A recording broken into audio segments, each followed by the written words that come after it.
ओम शांति। आज 11 दिसंबर 2023 के परमात्मा पिता के अनमोल मधुर वाक्य जो हमारे जीवन को उन्नत करते हैं, दिशा दर्शन देते हैं एक सफल जीवन जीने के लिए। बाप, टीचर, सदगुरु तीनों भी हमें इसी क्लास में मिलते हैं। ज्ञान, योग, धारणा, सेवा चारों ही सब्जेक्ट एक ही क्लास में पढ़ाने के लिए स्वयं सुप्रीम टीचर पधारते हैं।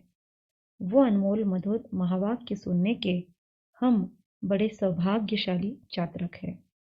बाबा कहते हैं, आज मीठे बच्चे, तुम सबको जीवन मुक्ति का मंत्र देने वाले सदगुरु के बच्चे हो।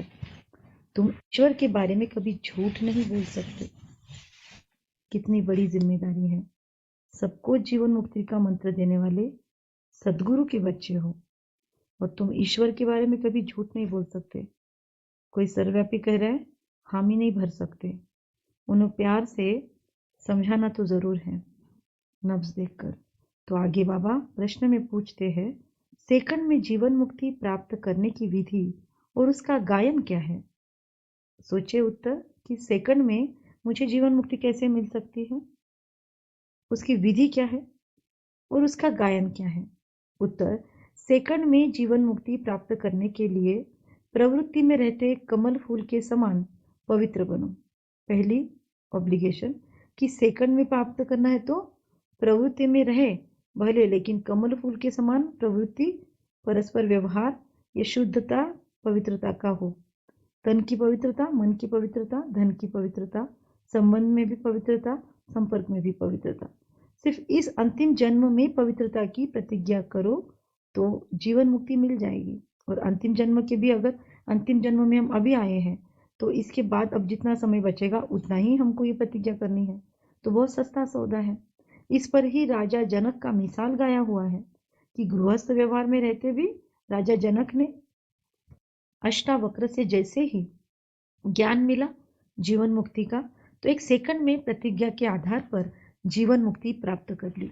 वो निश्चय क्या एक सेकंड है, वो निश्चय का पल है जिस वक्त हमें ये रियलाइज हो जाता है, आत्मा मान लेती है, कबूल कर लेती है कि हाँ, यही वो पथ है जो मेरी जिंदगी का पर्पस निश्चित करता है।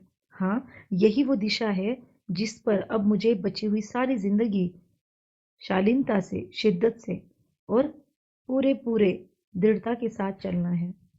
तो बाबा कहते हैं कि एक सेकंड की प्रतिज्ञा। आज गीत मुरली से है, यह वक्त जा रहा है, करना है सो भी कर ले, यह वक्त जा रहा है। ये एक वार्निंग वाला गीत है। ओम शांति।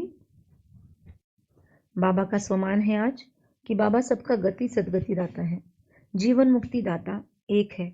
एक सेकंड में जीवन मुक्ति क्यों कहते हैं? क्योंकि राजा जनक का जैसे मिसाल है। उनका नाम जनक था परंतु भविष्य में वही अणु जनक बना, ऐसे बाबा कहते हैं।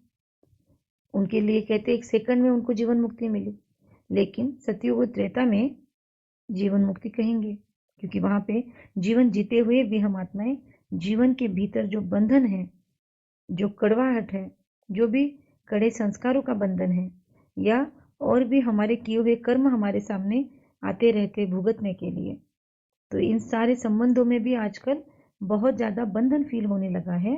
तो ये सभी से मुक्त होती है आत्मा और खुशनुमा जिंदगी जीती है। परस्पर रिश्ते भी बहुत सुंदर होते हैं। तो इसीलिए जीवन मुक्ति तो सतयुग त्रेता में ही कहेंगे, यहाँ तो नहीं होती है, ना द्वापर में ना कलयुग में। तो बाबा कहते हैं गुरु लोग कान में मंत्र देते हैं, क्या कहते हैं? उसे ही वो वशीकरण मंत्र कहते हैं। वे तो सब मंत्र देते, लेकिन तुम्हें मिलता क्या है? कितने महान भाग्यवान है हम आत्माएं। सुनो कि तुम्हें मिलता है महामंत्र, जीवन मुक्ति का मंत्र। और ये कौन देने वाला है? देने वाला भी ब्रह्मा कुमार कुमारिया। उनको ये कहाँ से मिल गया मंत्र? तो ये मंत्र उनको भी देने वाला हमारा सबका पिता शिव ब्रह्मा बाबा के द्वारा उस सदगुरु से मिलता है। सर्वोत्तम तो एक ही बाप है, फिर तुम बच्चे सर्वोत्तम बनते हो। उनमें सर्वोत्तम गुरु होते हैं, तुम भी सदगुरु के बच्चे गुरु हो। गीता सुनाने वाले को भी गुरु कहा जाता है। नंबरवार तो होते ही हैं। तुम भी सत्य बोलने वाले गुरु हो। तुम कभी ईश्वर के बारे में झूठ नहीं बोलते हो। पहले पहले तो तुम पवित्रता के ऊपर ही समझाते हो कि बाप से प्रतिज्ञा करो, हम कभी विकार में नहीं जाएंगे। झूठ आदि न बोलना यह तो कॉमन बात है ना। झूठ तो बहुतों से निकलती रहती है, पर यहाँ यह बात नहीं। यहाँ है पवित्रता की बात। गृहस्थ व्यवहार में रहते इस अंतिम जन्म में हम बाप से प्रतिज्ञा करते हैं कि हम कमल पुष्प समान पवित्र रहेंगे। तो यहाँ पवित्र रहने की बात है।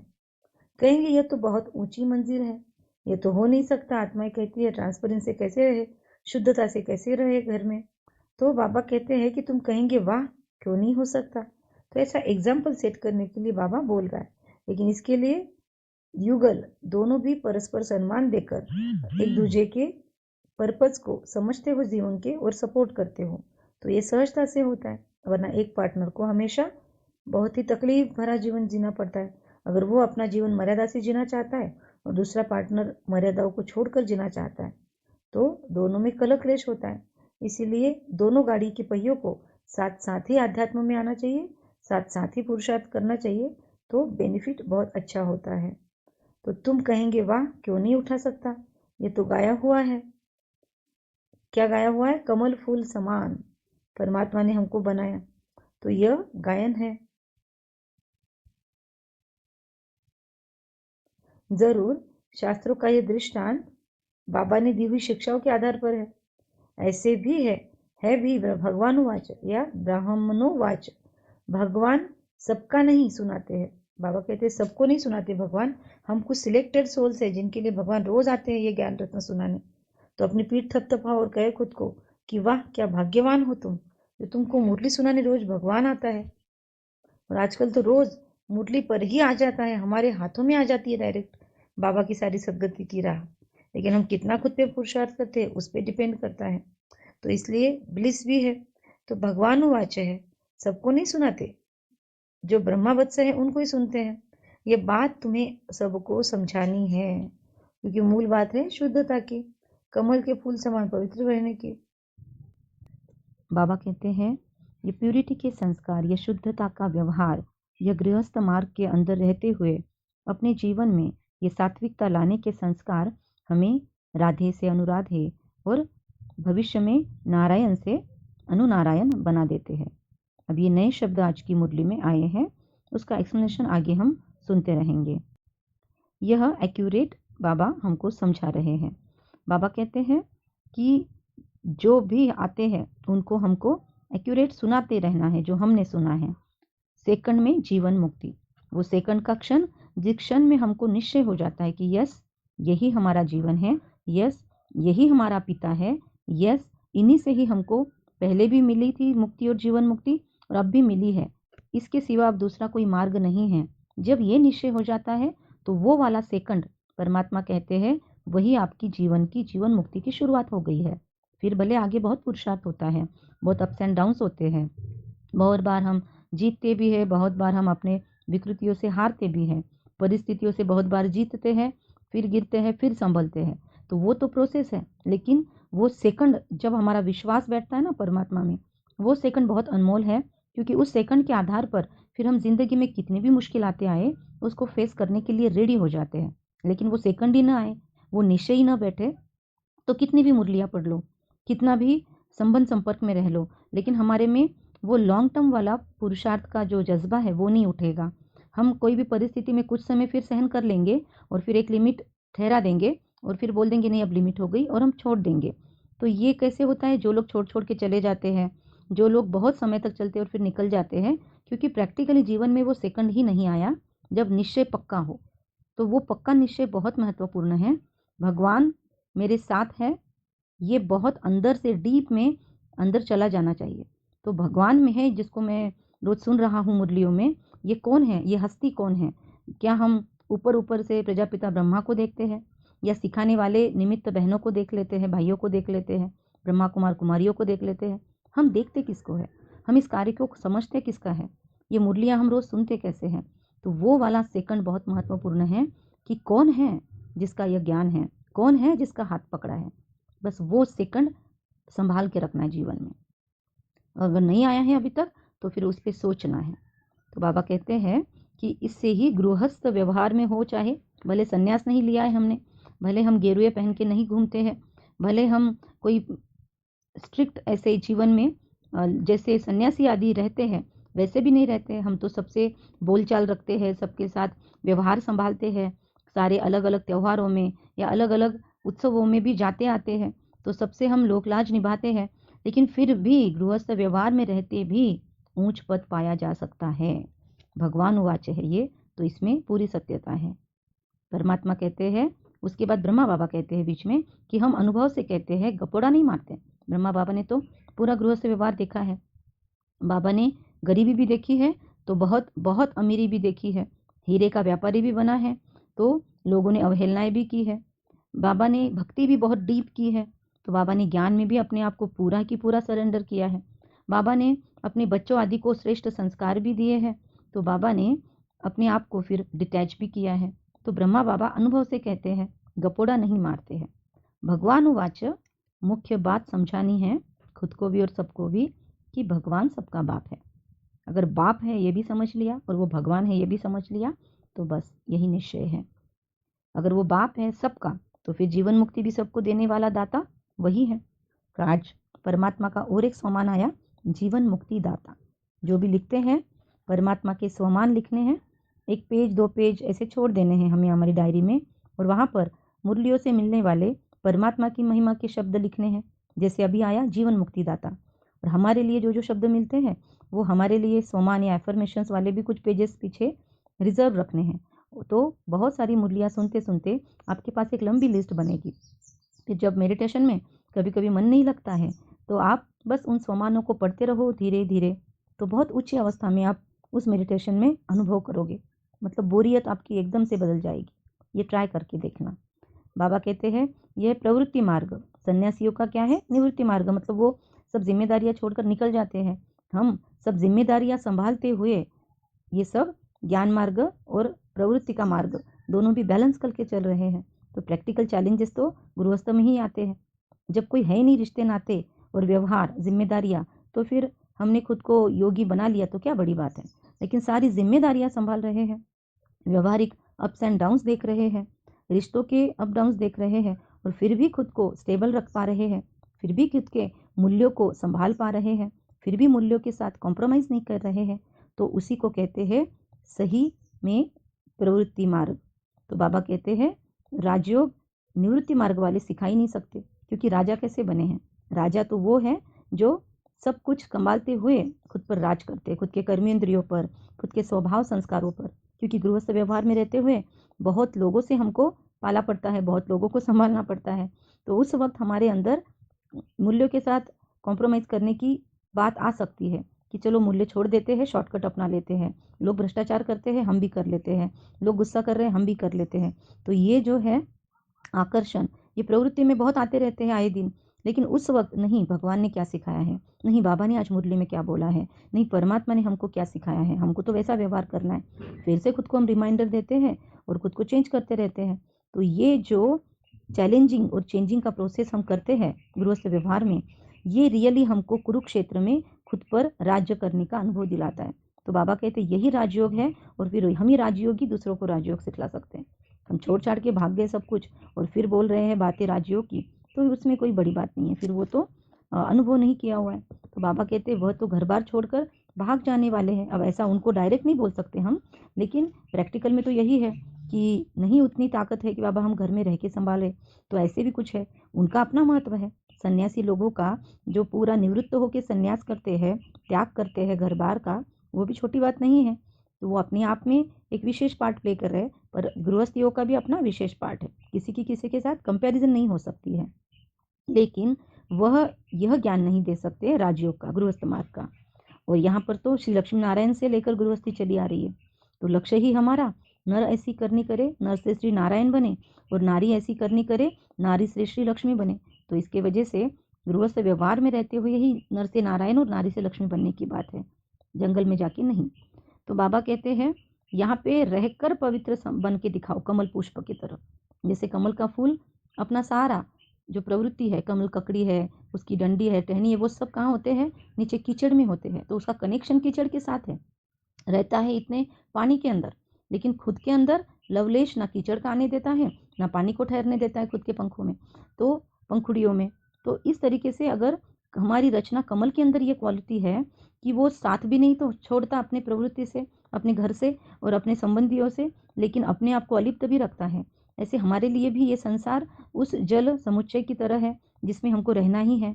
हमारा परिवार लौकिक भी हमको नहीं छोड़ना है, उनसे भी प्यार वाला रिश्ता निभाना है, लेकिन अंदर से खुद को डिटैच रखने की बहुत सुंदर प्रैक्टिस करनी है। ना किसी में फंसना है हमको, ना कोई लगाव झुकाव में आना है, ना किसी व्यक्ति परिस्थिति का हम पर इन्फ्लुएंस आना चाहिए। तो ये संभालना, ये तार के ऊपर की कसरत जैसे कहते हैं, तो ये टांगती तलवार पर चलना, ये बहुत बड़ी बात है। और यह बाबा के गृहस्थ व्यवहार में रहने वाले बच्चे आए दिन करके दिखा रहे हैं। तो इसको कहते हैं कमल पुष्प समान पवित्र जीवन।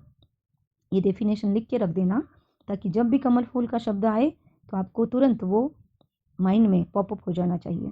बाबा कहते हैं हम जानते हैं कि पवित्र बन बाबा हमको पवित्र दुनिया का मालिक बनाते हैं। सतयुग में क्या था, श्री लक्ष्मी और श्री नारायण का प्रवृत्ति मार्ग संपूर्ण पवित्र था, वहाँ कोई अपवित्रता से वंश वृद्धि नहीं होती है। तो अब फिर से उस लेवल पर हमको खुद के शरीर को और खुद के मन को, खुद के योग तपस्या को लेकर जाना है। ये टारगेट बड़ा है और असंभव नहीं है, बहुतों ने करके दिखाया है।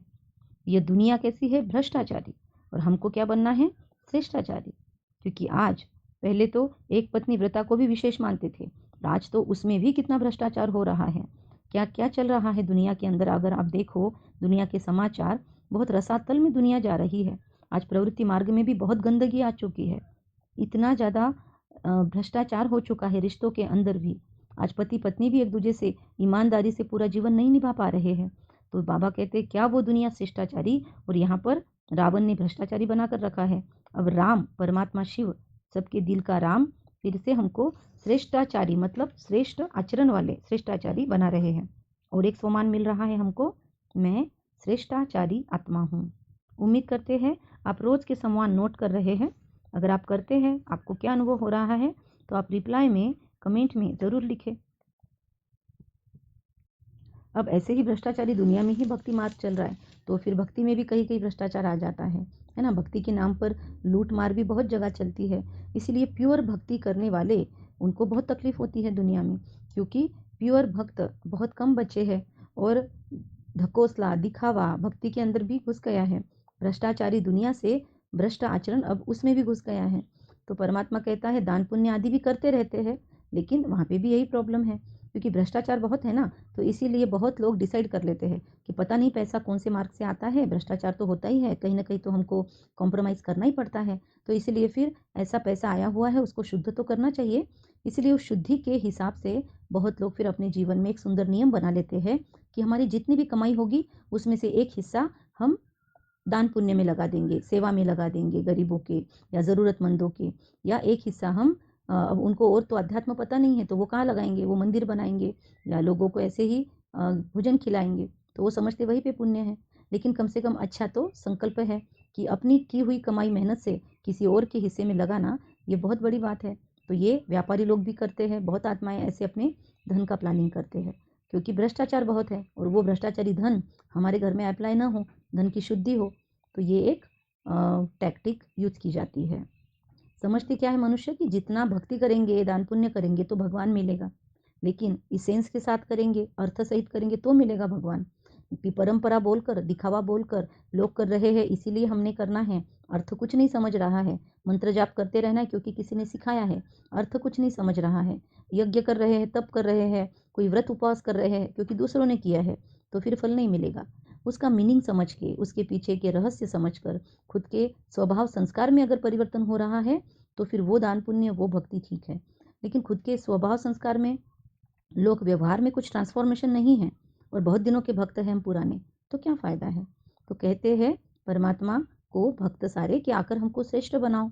क्यों बोल रहे हैं भगवान को, क्योंकि कभी ना कभी भारत शिष्टाचारी था, अभी नहीं है। तो इसलिए जो अवस्था हमने दुनिया की देखी होती है ना, वो हम फिर से मांगते हैं। तो हमने भी अपने जीवन में जो सुख और शांति की लेवल देखी हुई है सतयुग त्रेता युग में, वही हम फिर से मांगते हैं। भ्रष्टाचारी ही है वही श्रेष्ठाचारी बनते हैं और फिर वही श्रेष्ठाचारी उतर कर भ्रष्टाचारी बन जाते हैं। तो भारत की रचना नई कैसे होती है, नई रचना की कहानी आज कोई नहीं जानते, वही बाबा हमको आज कर सुना रहे हैं आकर। तो ये चित्रों के द्वारा, ये 7 डेज कोर्स के जो चित्र आपको दिखाए जाते हैं वो बहुत वैल्यूएबल है, क्योंकि इससे लोगों को बहुत ईजिली समझता है। तो आज परमात्मा पिता वो भी सेवा का बता रहे हैं कि ऐसे ऐसे चित्र भी बनाने पड़ेंगे। तो ये तब की बात है। उसके बाद में इतने सारे सुंदर सुंदर चित्र बने। अब तो एनिमेशंस में भी सब रेडी है, अब तो कितने सारे मूवीज रेडी है। अभी फिलहाल में ब्रह्मा कुमारीज के द्वारा एक बहुत सुंदर मूवी तैयार हुई, द लाइट, जिसको तो गोवा के फंक्शंस में रिलीज भी किया गया। तो आज वर्ल्ड वाइड परमात्मा की सेवाएं और चित्र पहुंच रहे हैं। लेकिन ये तब की बात है, परमात्मा चित्र बनाने के लिए बोल रहे हैं जब कुछ था नहीं डेवलपमेंट। फिर बाबा के बच्चों ने वो सेवाएं भी की। जब बहुत मुश्किलें थी तब ये हाथों से चित्र निकालना ये बहुत बड़ी सेवा थी। फिर तब क्या होता था, ब्रह्मा बाबा के द्वारा शिव बाबा मुरली सुनाते थे, फिर वो मुरली पोस्ट होती थी और फिर वो सब तक जाती थी। तो बाबा ने आज मुरली में कहा उस दिन कि अगर किसी सेंटर पर ऐसे चित्र नहीं हैं तो फिर आप बाबा को बताओ, लिख कर दो। तो बाबा फिर आपके पास भी आपको या तो डायरेक्शन देंगे कैसे ऐसे बनाओ, या फिर आपको मधुबन से बनाकर प्रदर्शनियाँ भेजी जाएगी ताकि सबके पास प्रदर्शनी हो। तो उसके बाद सारे सेंटर्स पे प्रदर्शनी फिक्स आ गई। तो अभी हम भी अपने अपने घरों में, अब वो सेंटरों की बात है, अब जो गृहस्थ में रहते हैं उनको भी एक 7 डेज कोर्स का बुक आता है, प्रदर्शनी आती है, उसमें भी बहुत वैरायटी हो गई है। तो आप जो आपको पसंद है वो आप अपने घर पे लाकर ज़रूर रखें, ताकि आपके घर पे जो भी आपके संबंध संपर्क वाले आए उनको आप उसमें से दिखाकर समझा सके। क्योंकि ओरली बोलना और चित्रों के साथ समझाना, इसमें काफ़ी डिफरेंस होता है, क्योंकि कंसंट्रेशन बहुतों का कम हो चुका है ना आज। तो अगर चित्र साथ में दिखाते हैं तो इसका इफेक्ट बहुत अच्छा होता है वाणी के साथ साथ।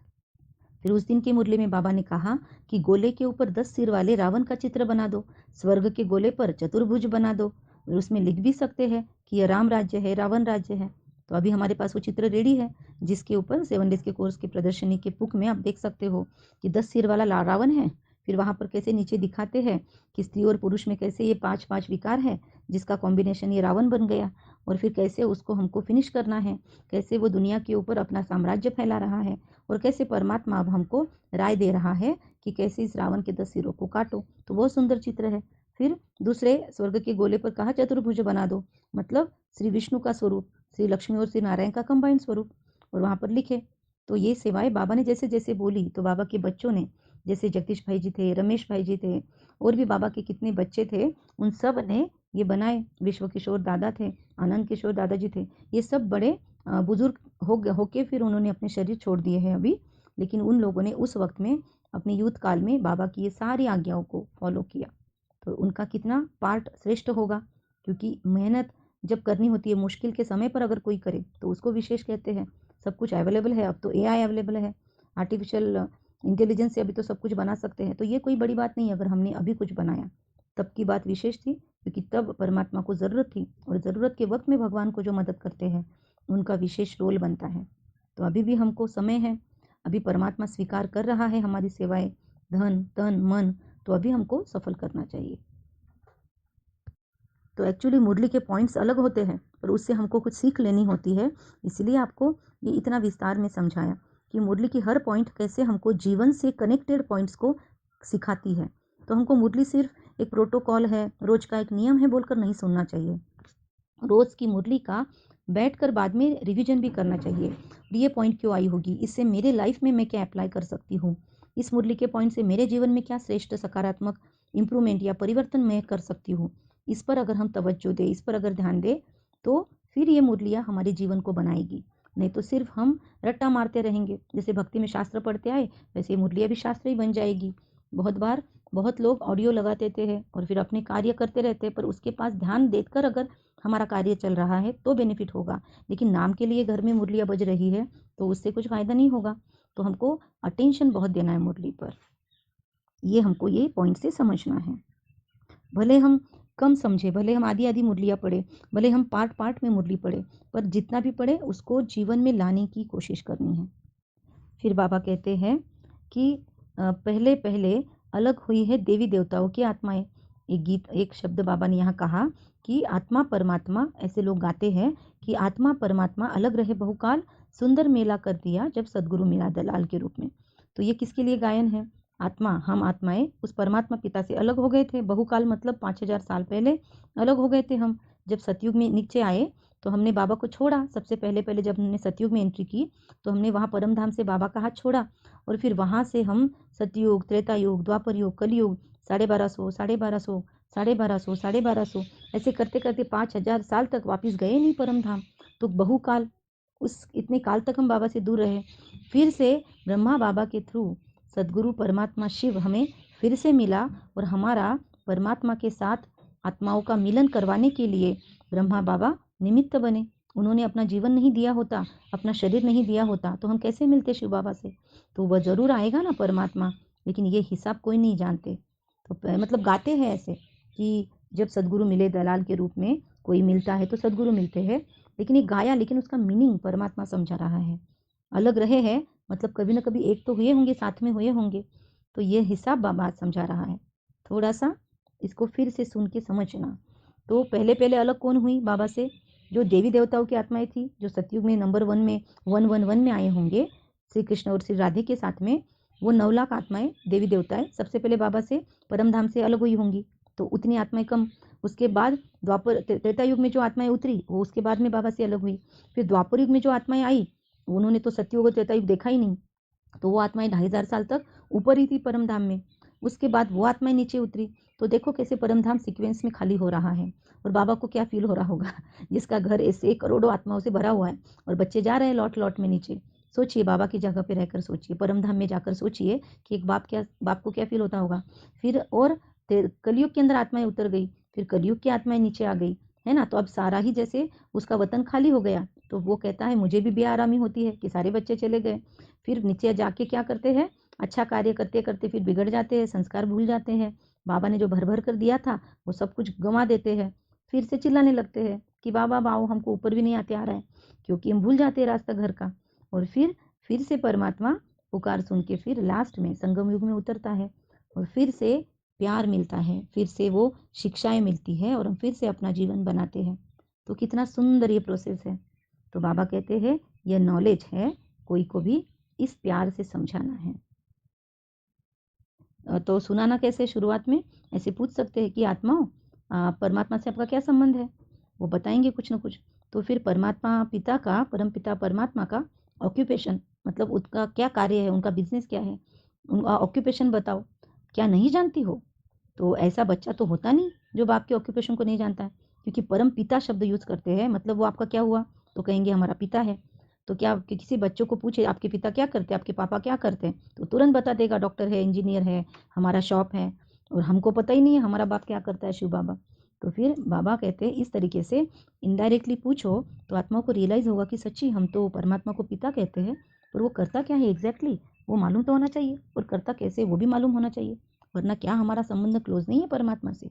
तो इससे उन आत्माओं को प्रेरणा मिलेगी खुद पर काम करने की, परमात्मा को और अच्छे से पहचानने की, उससे योग लगाने की। तो इस तरीके से सेवा की नई नई युक्तियाँ बाबा हमको रोज मुरली में समझाते हैं।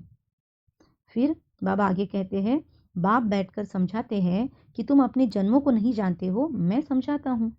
तो ऐसा वो पिता परमात्मा आया हुआ है आत्मन, तो आप भी समझो, हमने भी उनसे समझा। तो अगर सामने वाला होगा बाबा का बच्चा तो वो ज़रूर आपको बोलेगा हाँ हमको कोर्स करना है, तो फिर आप उसको सुनाओ। फिर उसके आगे आज बाबा ने थोड़ा गहराई में पूछा है कि पूछो सामने वाले को या खुद भी सोचो कि जो सतयुग में आए उन्होंने कितने जन्म लिए होंगे, उसके बाद में जो आत्माएं नीचे उतरी उनको कितने जन्म मिले होंगे, और अगर उनको भी 84 लेने तो उनका एक एक जन्म तो कम हो जाएगा ना, मतलब एक एक आयु कम हो जाएगी तो ही वो इतने ले सकेंगे। तो आयु अगर ज़्यादा देनी है तो फिर उनके जन्म भी कम होंगे। तो ये हिसाब लगाना चाहिए। फिर सिद्ध कर बताना पड़े कि मैक्सिमम इतने हैं, फिर ये झाड़ वृद्धि को पाता है। कोई धर्म वाले कब आए, कौन धर्म वाले कब आए, तो ये सब बातें ध्यान देकर उस पर भी कभी चिंतन करना चाहिए। सीढ़ी के चित्र पर, फिर सृष्टि चक्र के चित्र पर ये सारा नॉलेज है। तो पहले पहले देवी देवता थे, तो देवी देवता फर्स्ट से आए, तो उनके पूरे 84 जन्म हुए, 8, 12, 21 और कलयुग के 42 जन्म, और संगम युग का एक जन्म, तो उनके पूरे 84 हुए। अगर कोई द्वापर युग में उतरता है तो उसको कितने जन्म मिलेंगे? इस प्रोटोकॉल के हिसाब से उसको तो केवल 21 और 42 63 जन्म मिलेंगे। कोई सिर्फ कलयुग के स्टार्टिंग में आ जाती है आत्माएं, तब तक आई नहीं दुनिया के अंदर उनके कर्मों के अनुसार, तो उसको सिर्फ 42 जन्म मिलेंगे। कोई कलयुग के लास्ट में आएगा तो 1 या 2 जन्म भी उनको मिल सकते हैं। तो इसलिए कम से कम 1 जन्म हर किसी को है अवेलेबल, और मैक्सिमम 84 जन्म हमारे लिए अवेलेबल है। 84 लाख नहीं योनियां हम धारण करते। तो ये बात हमको क्लियरली समझनी है। पूरे 84 जन्म लेने हैं तो हमको 111 में आने की लायकियत हमारे अंदर लानी पड़ेगी। लक्ष्मी नारायण के साथ अगर हमको आना है इस दुनिया में, श्री कृष्ण के साथ, तो हमको भी श्री कृष्ण के साथ खेलने जैसी लायकियत हमारे अंदर लानी पड़ेगी। श्री कृष्ण कैसे खुद को श्रेष्ठ बनाते हैं। प्रजापिता ब्रह्मा अपने ऊपर कितनी मेहनत करते थे, कितना 2-2 बजे उठकर भी या बहुत जल्दी उठकर भी खुद पे काम करते थे, और सारा जीवन उन्होंने यज्ञ में लगा दिया। अपना तन मन धन, अपने संबंध संपर्क, पूरा परिवार उन्होंने इसमें स्वाहा कर दिया। तो क्या हम इतना करते हैं? हम इतनी सेवा करते हैं? हमारे अंदर उतना डेडिकेशन है, उतना प्यार है, उतना परमात्मा से है हमको गहराई का प्यार? तो हम अगर अपने संस्कारों को इम्प्रूव कर रहे हैं, 16 कला संपूर्ण निर्विकारी और सारी मर्यादाओं को जीवन में लाने वाले अगर हम बने हैं, तो हमको सतयुग में एंट्री मिलती है, और वो भी लंबा काल तक। ऐसा नहीं आज किया कल छोड़ दिया, तो गिरते संभलते रहेंगे तो फिर तो नहीं मिलेगा। श्री लक्ष्मी और श्री नारायण का पद बहुत ऊंचा है, और उनके राज्य में जाना है तो हमको भी ऊंचा पुरुषार्थ करना बहुत बहुत नितांत जरूरी है। और प्रैक्टिकल में आप अगर शब्द सुनते हैं कि भारत की पुरातन संस्कृति या प्राचीन भारत, तो इसको प्राचीन भारत कहते हैं, मतलब देवी देवताओं से चलने वाला भारत। तो यह नॉलेज प्राचीन भारत की कोई नहीं दे सकता। यह केवल और केवल जिसने इस दुनिया को बनाया है वही दे सकता है, क्योंकि दुनिया के डॉक्यूमेंट तो फिर लोग मैनिपुलेशन भी कर लेते हैं, उसमें खुद के दिल की बातें भी डालते हैं, और सारे स्क्रिप्ट्स और सारे शास्त्र भी हमारे पास अवेलेबल नहीं है, क्योंकि हमारी जो तक्षशिला और नालंदा यूनिवर्सिटीज़ है, जहाँ पे इतना ज्ञान का खजाना था, सालों तक उसको जला दिया, उसको डिस्ट्रॉय कर दिया। जो भी आक्रमणकारी यहाँ पर थे, रामानुसार उन्होंने सब कुछ फिनिश कर दिया, और अभी बस थोड़े बहुत बचे हैं जो कुछ लोगों ने संभाल के रखे थे, तो उतनी ही हमारे पास अवेलेबल है। तो सारा ज्ञान भी कहाँ है हमारे पास अभी? तो अभी जो लोग खुद को बहुत ज्ञानी समझते हैं, एक्चुअली उनके पास सारा तो है ही नहीं। तो भगवान के सिवा ये अथॉरिटी नहीं है किसी के पास कि सारी नॉलेज दे। इसलिए हमको कितनी भी ज्ञान मिल जाए, नॉलेजफुल हम हो जाए, हमको ईगो करने का स्कोप ही नहीं है। हम अहंकार कर ही नहीं सकते कि हम डॉक्टरेट हो गए, हम एमफिल हो गए, हमने बहुत बड़ा ऊंची ऊंची डिग्रीज ले ली, फिर भी वो ज्ञान कम ही है, क्योंकि पूरा नहीं है, वो फुल नहीं है। तो हमको कभी भी ज्ञान लेने के बाद अपने अज्ञान का भी नॉलेज होना चाहिए, वरना अहंकार हमको आगे नहीं बढ़ने देता। अब और एक चीज़ आती है उसके आगे कि फिर ये नॉलेज देते कौन है, नॉलेजफुल है कौन? तो केवल परमात्मा शिव ही नॉलेजफुल है, क्योंकि वो इस सृष्टि के चक्कर में नहीं आते। गॉड फादर को ही नॉलेजफुल कहते हैं, ज्ञान का सागर कहते हैं। ब्रह्मा को भी नॉलेजफुल नहीं कहेंगे। देखो दुनिया में परमात्मा किसको चूज करते हैं अपना ज्ञान देने के लिए? पहला बच्चा प्रजापिता ब्रह्मा, लेकिन वो भी नॉलेजफुल नहीं कहेंगे, क्योंकि उनको भी तो भगवान ने आकर नॉलेज दिया, तो बड़ा कौन हुआ? फिर श्री कृष्ण को भी नॉलेजफुल नहीं कहेंगे, क्योंकि ब्रह्मा के बाद में ब्रह्मा का जन्म श्री कृष्ण के रूप में होगा, तो श्री कृष्ण जी को तो वहाँ नॉलेज है ही नहीं, क्योंकि अगर उनको ये सारी नॉलेज हो तो वो अपने सतयुग के स्वराज्य को पूरी तरह से एंजॉय नहीं कर पाएंगे। अगर उनको वहाँ पे समझ गया कि अरे इसके बाद तो मुझे श्री राम की दुनिया में नीचे उतरना है, 14 कला बनना है 16 कला से, तो अगर मुझे पता है कि मेरी आज का मेरे पास जो भी प्रॉपर्टी वो कल जाने वाली है, तो क्या मैं खुश रह सकता हूँ?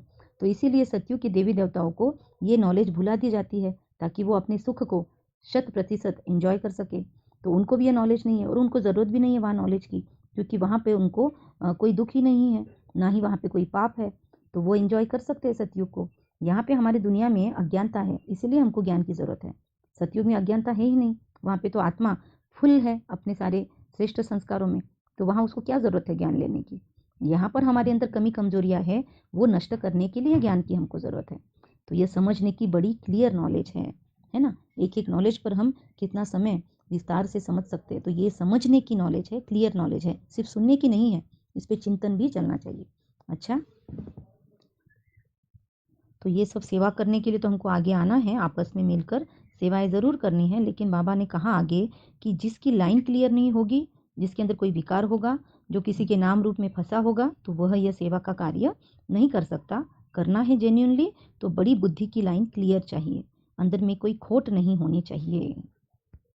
अब बहुत सारे मनुष्य जो शास्त्र लिखे हैं उनको भी भगवान कह देते, अब वो तो भगवान नहीं है।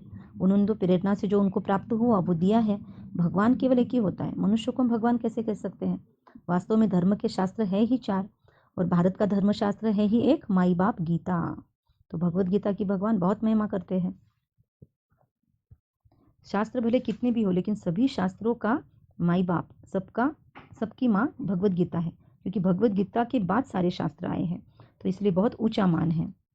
बाकी इस गीता को भी फिर हमने खंडन कर दिया। बहुत लोगों ने खुद के मन मत उसमें मिक्स कर कर के आज गीता को बहुत लोगों ने अपने अपने हिसाब से उसके वर्जन्स बनाए हैं। तो ओरिजिनल गीता तो गुम कर दी, उसमें खुद के हिसाब से उसमें ऐड करते गए सब लोग। सबका इंटेंशन अच्छा था, लेकिन उसके कारण क्या हुआ, गीता का ओरिजिनल जो शिक्षा थी वो रह गई साइड में, और लोगों को उदाहरण याद में रह गए, कहानियां याद में रह गई। और सबसे मूल गलती ये हो गई कि जिसने भगवान ने ज्ञान सुनाया, उस भगवान को भूलकर जिसने उस ज्ञान को जीवन में धारण करके सतयुग का स्वराज्य लिया, उनका नाम डाल दिया। तो ये सबसे बड़ी गीता की खंडन करने की बात है। जीवन चरित्र तो सबका अलग अलग है। श्री कृष्ण जी का जीवन चरित्र अलग है, राम जी का जीवन चरित्र अलग है, तो परमात्मा शिव का जीवन चरित्र अलग है, लेकिन क्या कर दिया, मिक्स कर दिया। तो इसलिए बाबा फिर से कहते हैं, सर्वधर्मानि परित्यज्य मामेकम याद करो। अब और सब धर्मों को अभी तक बहुत किया आपने फॉलो, अब सब धर्मों को छोड़कर मन बुद्धि से मुझे याद करो। बाकी रहना है वहीं पे, अपने व्यवहार में, अपने धर्म में, धर्म परिवर्तन नहीं करना है, लेकिन अब रियल धर्म, ओरिजिनल धर्म, आत्मा के 7 गुणों का, वो याद करना है, उसमें जीवन को व्यतीत करना है। और सबसे महत्वपूर्ण बात, बार बार अशरीरी, मैं इस शरीर से डिफरेंट हूँ, इस शरीर की मालिक हूँ, ये अशरीरी बनो और मेरे को याद करो। आज फिर से बाबा होमवर्क दे रहा है। और कौन कह रहा है हमको, जो खुद अशरीरी है, वो अशरीरी बाप ही या कह सकते हैं। सन्यासी तो अशरीरी नहीं है, भले गृहस्थ का त्याग किया, लेकिन शरीर तो है ना अभी भी उनके पास। तो परमात्मा के पास तो शरीर भी नहीं है, तो परमात्मा ही ये ज्ञान हमको दे सकते हैं अशरीरी बनने का, क्योंकि वो शरीर से परे रहता है। तो ये अशरीरी भव शब्द भी गीता में आया हुआ है।